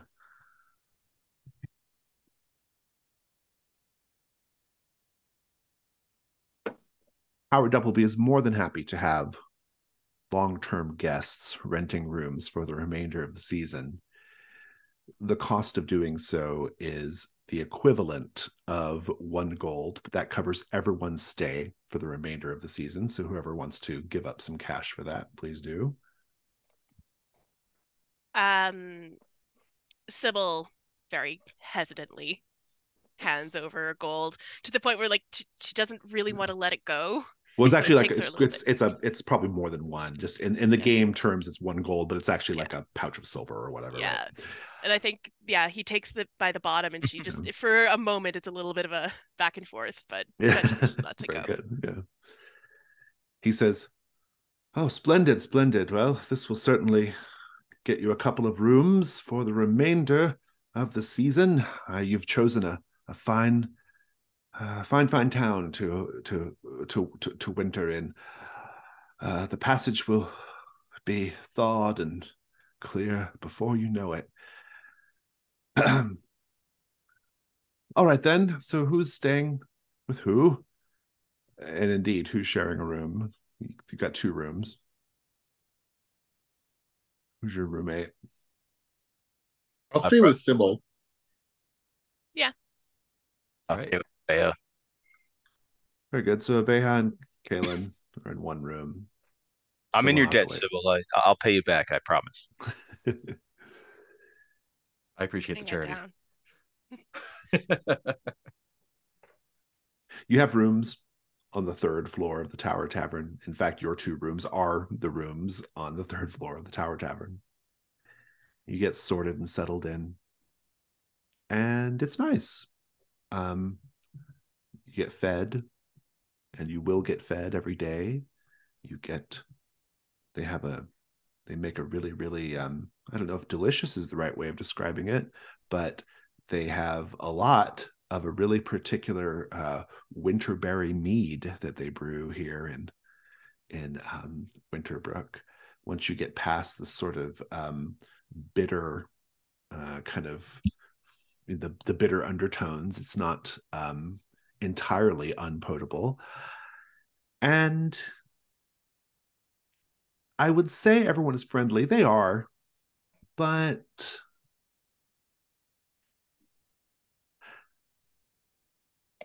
how do you know everyone? You pick up on this, people in the tavern, people you say hi to on the street. What? It's small things, small signals, small signs. Why do you think there's something going on here? Everyone's on edge about something. What's your first clue of that? Everybody's curtains are drawn. Nobody has their, even on the nice sunny days. I mean, it's winter, but everybody has all of their curtains drawn completely closed.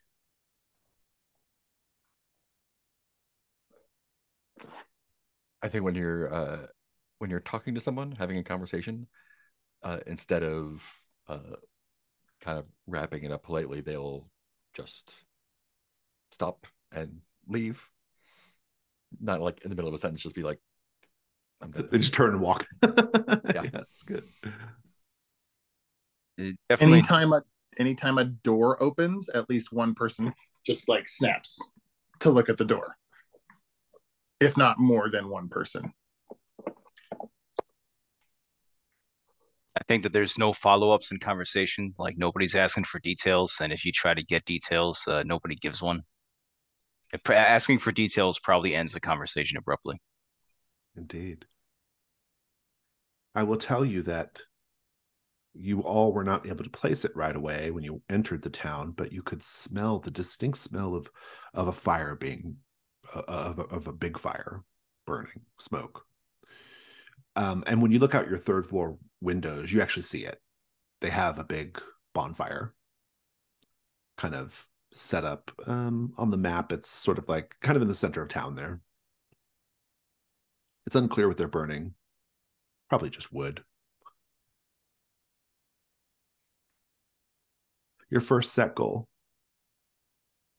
for day 1 in Winterbrook is to recuperate in Winterbrook. Rest. Stretch your legs. Take a walk. See the sights. And at the end, you'll all be able to lower your ruin by 1. We're going to keep this just in narration and in narrating vignettes, no role play. Just tell me how you spend the day, what you do. I might share helpful bits of information based off what you say. Whoever wants to go first. But relaxation is the key.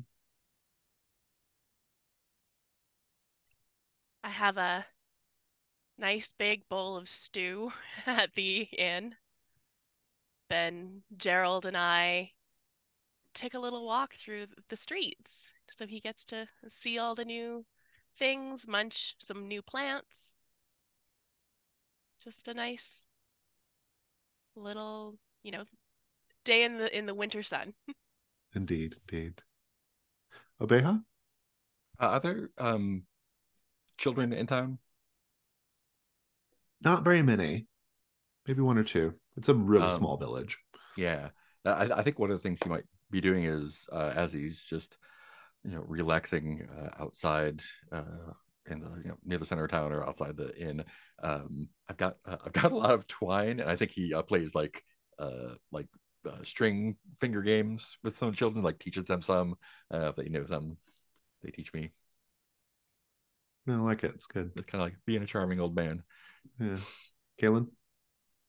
I'm just walking about town, just checking out all the businesses. Particularly, I'm interested in like the post office. I want to see like what I can send out, where like what are the capabilities for the snow, if they got like a pigeon system.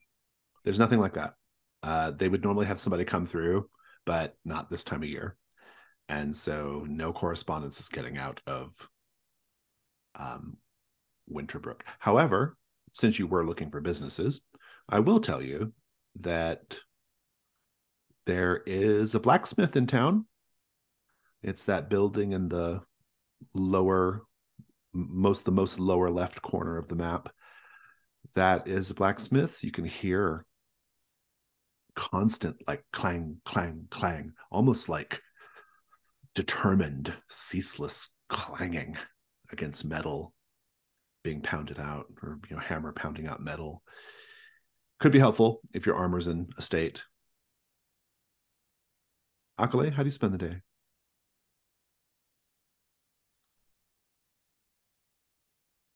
Oh, we can't hear you.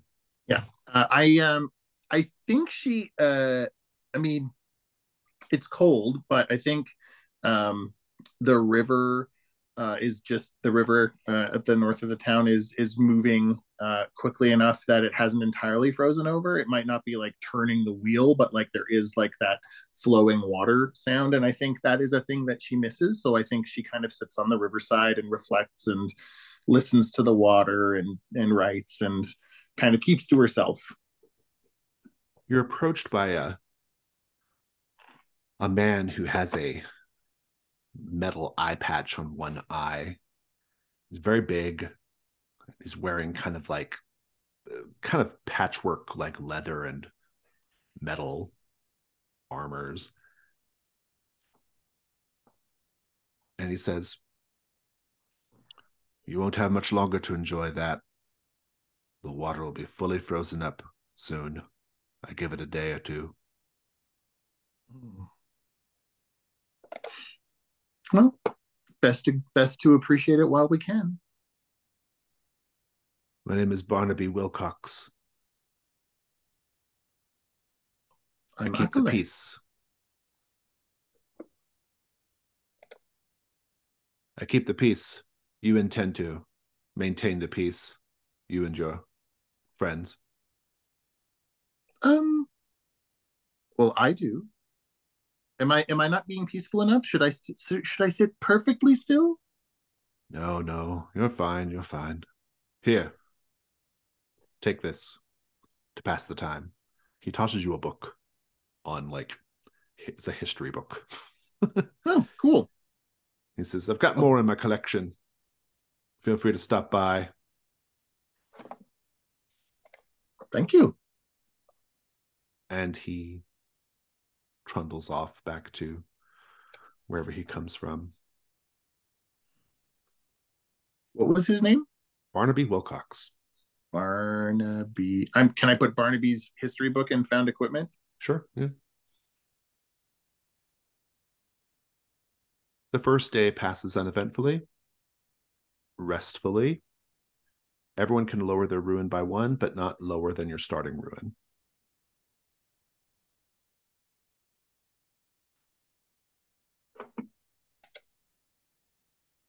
If my roommate tells me about the blacksmith, Obeha is very interested in getting his helmet repaired at some point. At some point. I imagine like we're playing that finger game with the string, and I just love that stuff, by the way. Thanks for showing me that. And yeah, I'd tell him about the blacksmith, and very specifically, I'd probably tell everybody like something's going on with that blacksmith. Way too intense and focused on his work. Like that's not normal. It's the first night.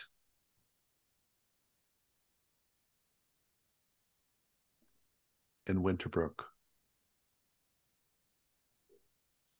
The innkeeper has not prepared dinner for the guests. Howard Doubleby will say,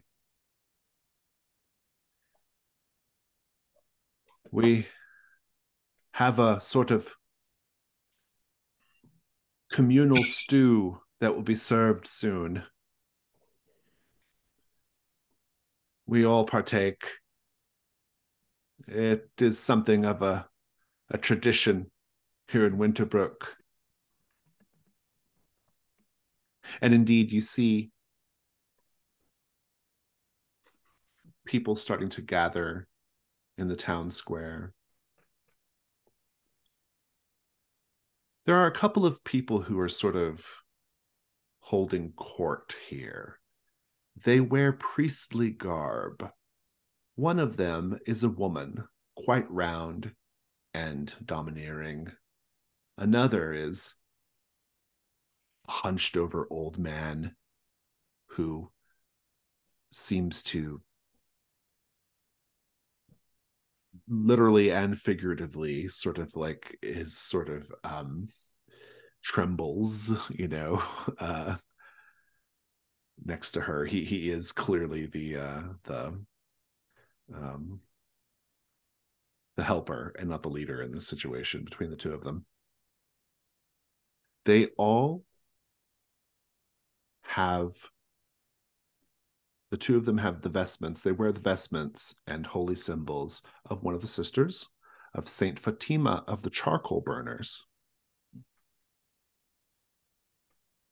What is the symbol or vestment of Saint Fatima, Obeha?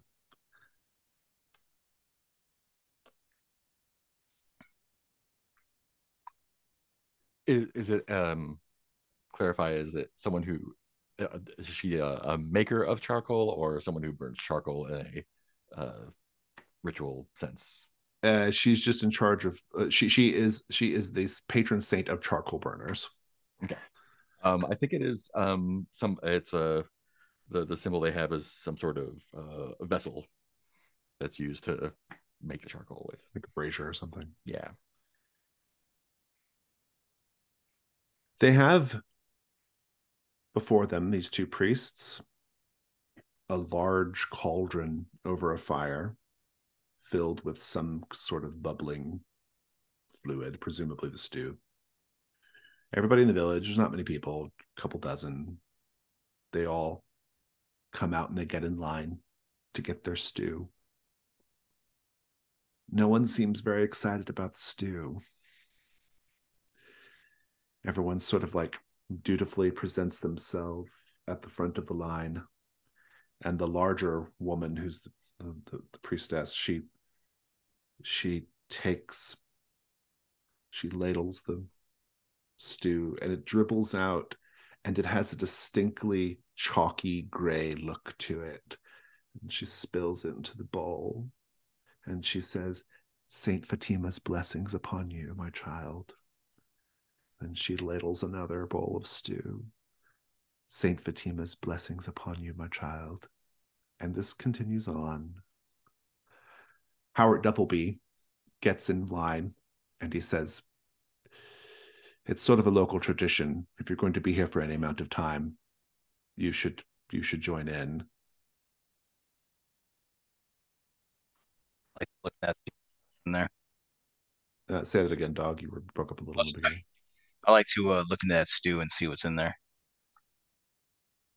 It is a gray broth with chunks of black floating in it.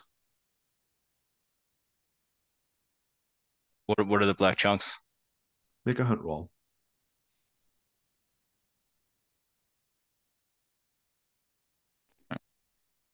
I'm thinking this is going to be one light dice for asking. Trickery. Is that a thing that I get? No, there's no tricks being played here. Okay. You lose all your hunt tokens if you had any. You did, yeah. Sure did. There, you now have 0. And you encounter something terrible. The black chunks are charcoal in the stew. Stew checks out. Saint Fatima's blessings upon you, my child, as she ladles out more stew. The other priest, the old man, sort of says,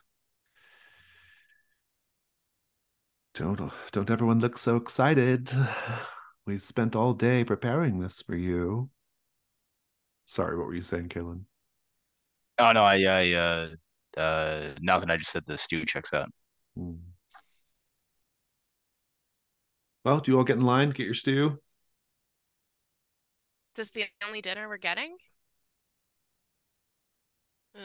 Yeah, I get in line. That's a no from Akale. I believe Akale, if she's offered, she's oh, I appreciate it, but my people have certain dietary restrictions. It's part of our faith. I hope you understand. The priestess, person of faith yourself. The priestess says in a booming voice, do you reject this gift from Saint Fatima? It is not just a mere stew, my child. It is a blessing. I'll hold the blessing in my hand and it can warm my hands, but I don't want it to warm my insides because, like I said, I have dietary restrictions as part of my religion. If you came to where I was and I offered you, I don't know, curried children's eyeballs, you might not wish to eat it, even though it was a gift that came from my heart. You can hear people choking down the soup. Everyone just kind of stands around and eats it in view of the two priests. Okay. They take spoonfuls and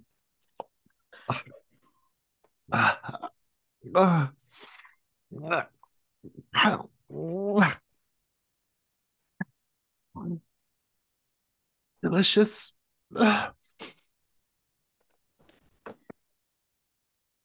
Sybil, do you eat the soup? The stew?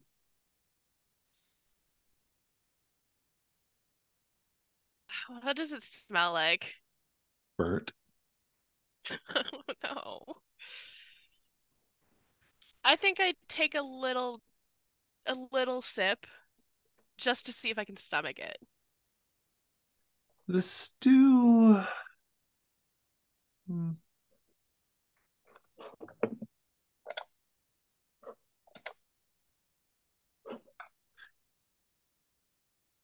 The stew has a flavor that I would describe as ashy, with a texture I would describe as chalky.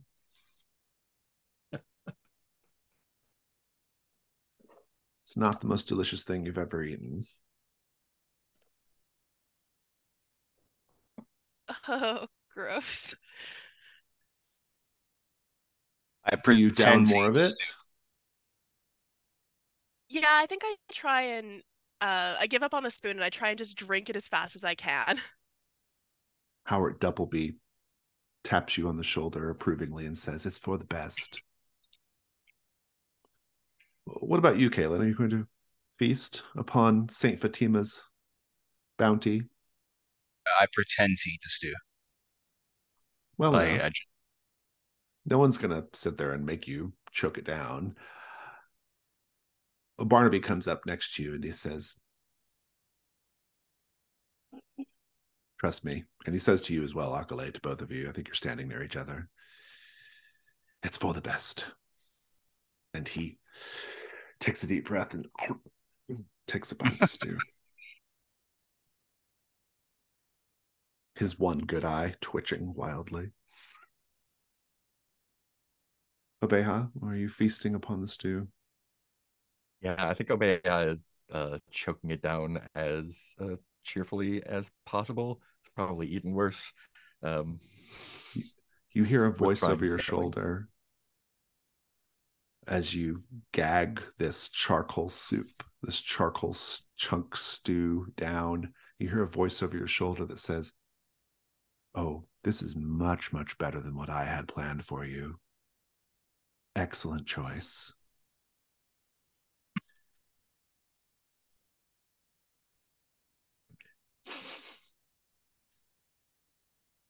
do Of I course, pick up there's that's no one there.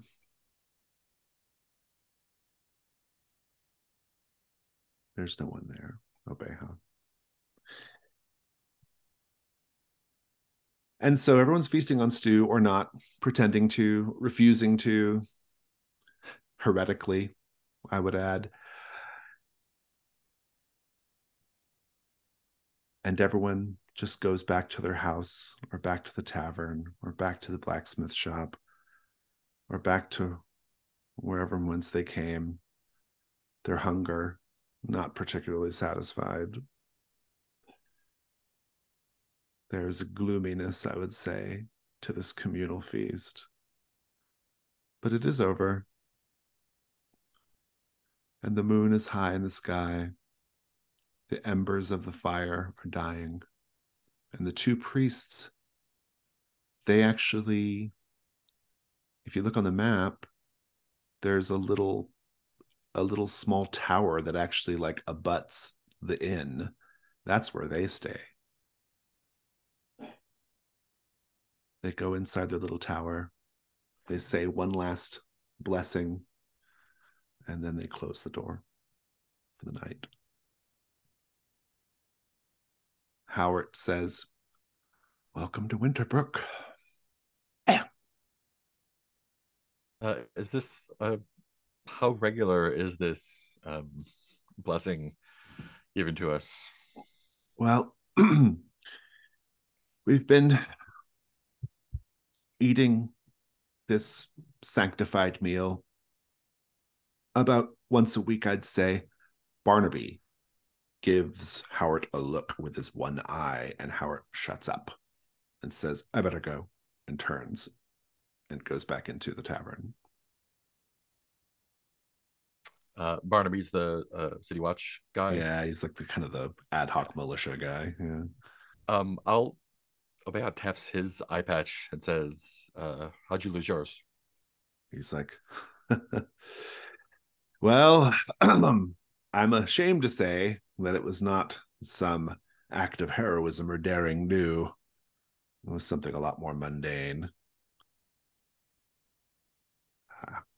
A little embarrassed to say, truth be told, but I got into a fight. It was a stupid fight when I was young. The other guy was playing dirty, and, well, he had a little makeshift shiv clutched between his knuckles. I've never told anyone that. I've always told people I lost it in the war. But what about you?" Accidentally. One of my crewmates, a newer kid, didn't quite know how to handle a harpoon, and Seafaring man, eh? a bit of a patch of hair, a patch of head with no hair in the back. Indeed. Clean through. Somehow survived. Well, this is around the time when we button up for the night. Enjoy your stay. If you need a book to read, come find me. My house is just over here. He points at one of the houses, and he heads off.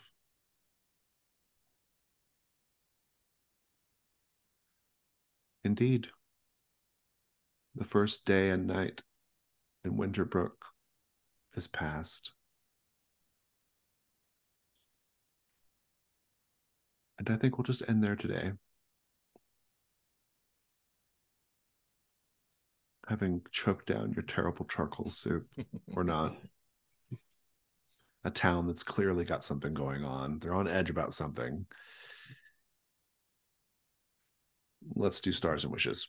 Stars are things you enjoyed about the session. Wishes are things that you hope to see in the story next time. Whoever wants to go first, take it away. I'll go. I had a great time. I almost expected to lose it during that fight there. It was pretty fun and intense. Both the fights were really cool in this way. Lots of really interesting details with the world and characters. I loved how, again, like same stars last time. Everyone has their specific thing that they're even more leaning into. Really enjoying everyone's choices with the characters, and yeah, it's super creepy. I love it. I was expecting that stew to be way worse, but I'm sure there's plenty to come. Wishes. Yeah, just more creepiness, I guess. That's all.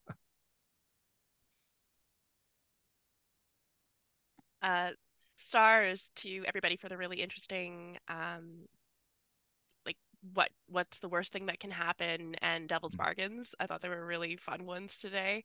I'm really loving the choice of having the voice follow Abeja around. That's excellent. That's so good.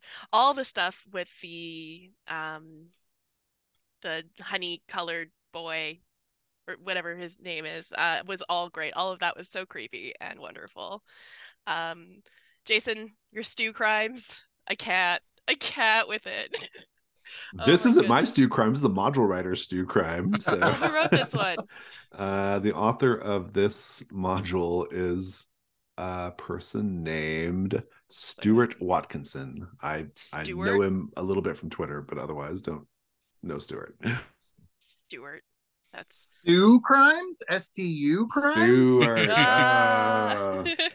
Right. Yeah, the stew thing is, I don't know. It's just excellent. It's so gross. So that was really fun. Yeah, stars for all the character development. Well, the character personality development I think is really interesting. I like how we all interact. I think that's fun. It feels like there's a little bit of tension sometimes, but not so much that we're not a team.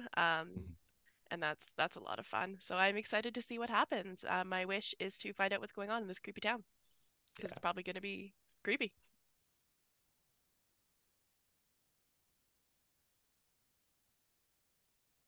Okay, next. I had a really good time. I liked that you all decided to follow up on the henge in the forest because I think that there was you could have just not, right? You could have just kept going, right? You could have just left, and that would have been a perfectly legitimate outcome. But it was fun that you did it, and because I knew it was down there, and even though it has no direct bearing on what's going to happen in Winterbrook, it was just, it's kind of one of those things where it's like, this is a living, breathing fantasy world, and you only learn about the parts that you poke at and you go look at, right? And so it's kind of fun to like do that. I think it had it took a toll, right, on characters that have to survive for 2 more sessions, but it's good. It was a lot of fun. I think everyone's doing a really great job with their characters. I like the characterizations a lot. I'm really enjoying. Everyone's doing a great job. I'm particularly enjoying Dog, the way this like journey of Lord Kalen being like, or Count Kalen being like this like naive like people pleaser to having a couple of like heroic moments, right? And so that was fun. I thought the image of pulling out the grease was really funny because like it had no bearing on the fight. It was just funny to watch. In my mind it was hilarious. And I like that. I like the Sybil's like, I just need the treasure. Like, give me the treasure. That's what I'm here to do. Give me the treasure, and that drives a lot of the drama. So it's fun to do that. It's fun to see that. And I actually really enjoyed that like kind of how'd you lose your eye moment between Barnaby and Obeha. That was a lot of fun. I too am interested to see where this like disembodied voice of he who walks among the stones, what factor that plays in the future. That's a wish. I know what's happening in Winterbrook, but my wish is for you all to discover it. And yeah, this situation is going to get, if you thought the coal stew was bad, like it's going to get way worse. Like this was nothing compared to where this is going. So yeah, I'm pretty excited. The eye patch conversation was going to be one of my stars. I thought that was just like, oh yeah, you have an eye patch, I have an eye patch. Let's be eye patch bros for a bit. And I thought that was really a good touch. I think everyone's character, now that it's the second time, I feel like I'm getting a little bit more of a feel for everyone's character. So I just feel like I have to not hate everyone, which I don't. I just feel like I have to be not quite as, my character has to be not quite as aggressive, especially because these four people have fought together and we've just wandered into a place where they want to feed us coal soup. So I will trust these people. So thank you for making these characters like real, not just like one-dimensional action treasure hunters. It's very spooky, Jason. It's very spooky. Thank you for being so spooky. And I guess my star is like, I'm very new to this and have only glanced through Trophy. So when you're like, it's a fight, I'm like, can I use my weird power? And you're like, yeah, sure, why not? That's like a really nice way of doing doing it, as opposed to, well, no, that's not exactly how magic works, and like, do you have any spell slots left or whatever? It's just like, no, you have that ability, it makes sense with the story, let's go. My star, I have a star for the game and a star specifically for this young character that I'm playing. My star for the game is, people wanted to burn that house to the ground. I feel like a building in this town is going to get burned to the ground. I feel like it has to. Like, that's Chekhov's burning house. Like, it eventually just has to happen. And secondly, I'm very interested in this militia man who just is like, read this book. Are you guys going to cause trouble? I have more books if you want. I'm like, that's an interesting way to make friends. So personally, I want her to like have like a little scene in his home and like a little creepy, like, I've given you, or whatever. Just like, I want those two characters to find a little bit more out about each other. That's my other wish. I think you're going to get your wish on something burning, because this town is being lorded over by a pair of zealot priests who are super into burning shit. So I think we'll get there. My stars are definitely the town of Winterbrook. Really dig. I think I'm going to dig poking around here. And wishes are this ledger. I'm probably my number one priority, besides making sure I have enough money to survive, is I desperately want to get this ledger into the hands of I want the world to know about the crimes and the corruption and such. Indeed. Great job, GM and sir, as always. Thank you. Any other stars or wishes? Okay, well, in that case, let's go ahead and wave goodbye. Do my queen wave. Goodbye.